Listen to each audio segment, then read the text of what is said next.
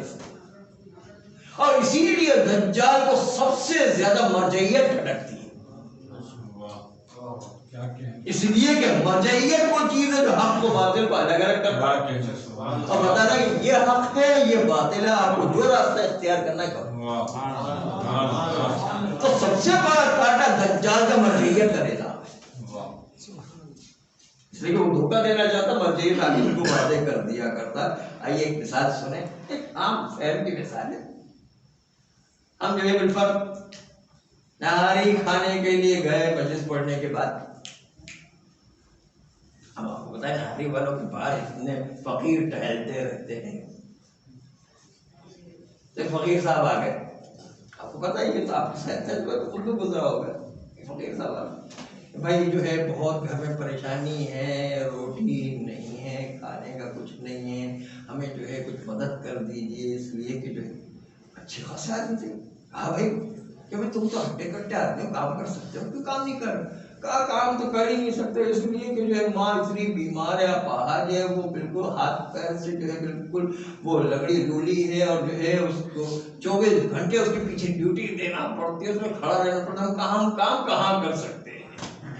تو کہا شادی کر لو, شادی کر لو گے تو پھر جو ہے وہ سنبھالنے والی آ جائے گی تو پھر کام کر سکو گے. کہا شادی کہاں کریں, روٹی کے پیسے ہی نہیں, عورت کو خرید کے کہاں سے لیں گے, اور خرید کے کہاں سے پیسے لے کر آئیں گے. تو کہا کہ اچھا یہ بات ہے, چلو ٹھیک ہے.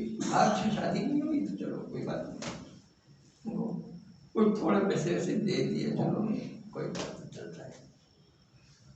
اب دوسرے ہفتے وہیں پر ہوتے صاحب ادھر وہی صاحب کانوں میں آواز آ رہی ہے کہ کسی صاحب سے کہہ رہے ہیں کہ بھائی میرے جو ہے 4 بچے ہیں چھوٹے چھوٹے, اس کو کھانا کھلا, ابھی تک تو شادی نہیں ہوئی.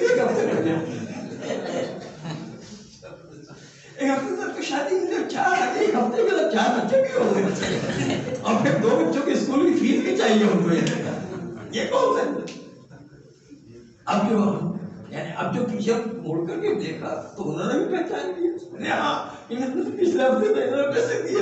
ایک مرتبہ دم دبا کے بھاگے ہیں, دم دبا کے بھاگ. جب اس کو پتہ چل جائے کہ میرا فراڈ جو ہے اس پر ظاہر ہو گیا ہے تو دم دبا کے بھاگا کرتا. دجال بھی دیکھے گا کہ اس کا فراڈ جو مرجعیت کے سامنے نہیں چلتا تو مرجعیت کے سامنے وہ بھاگنے کی کوشش کرے گا, مرجعیت کو ختم کرنے کی, مرجعیت کو ختم کرنے کی کوشش کرے گا, مرجعیت پر حملہ کرے گا. آئیے حملہ مرجعیت پر کیسا حملہ ہو رہا ہے دیکھیں. وہ یہی دجال کا حربہ کیسا جو ہے دجال کا حربہ کام کر رہا ہے. سب سے پہلے آج وہ اعتراض کریں کہ بھائی وہ جو آنے والے اعتراض کرتے ہیں کہ بھائی اللہ ایک, قرآن ایک, رسول ایک, امام ایک, خانہ کعبہ ایک, قرآن ایک, سب کچھ ایک, اس کے باوجود فتوے 2 کیوں. سب سے پہلے اعتراض یہی کریں گے.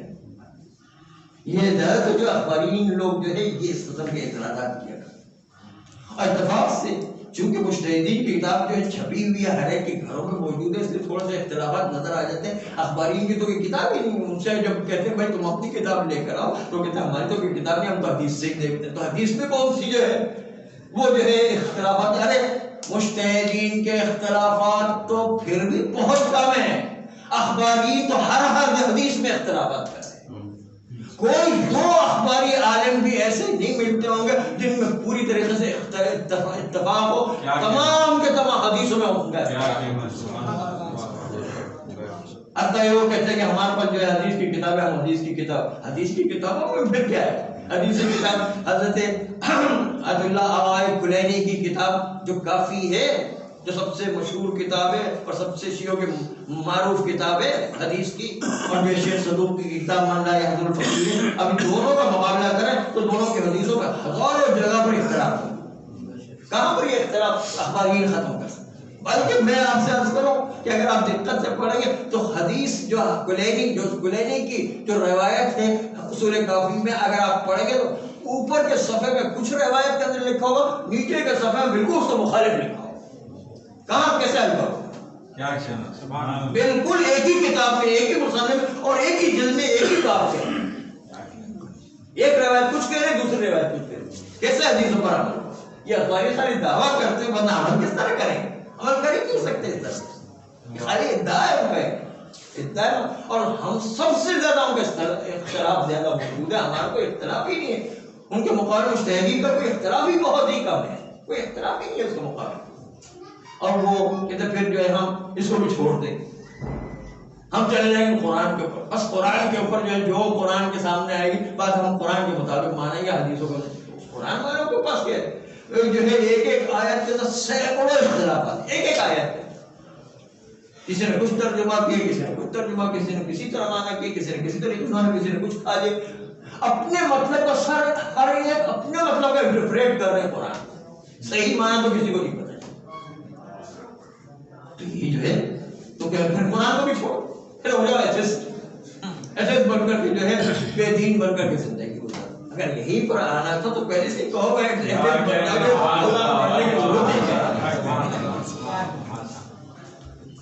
یہ تو کوئی بات نہیں ہے. یہ جو ہے نتیجہ اسی طریقے سے نکالتے رہیں گے تو جو ہے مجتہدین کو خواہ بدنام. خالی اسی پر نہیں بلکہ جو ہے بہت عجیب بات یہ ہے، بہت رقیق بات ہے. وہ کہتے ہیں بھائی تشہد میں علی ولی اللہ نہیں پڑھتے تو سارے مجتہدین جو ہے سارے کے سارے مجتہدین علی کی ولایت کا انکار کرتے ہیں. ایسے الزام لگاتے ہیں.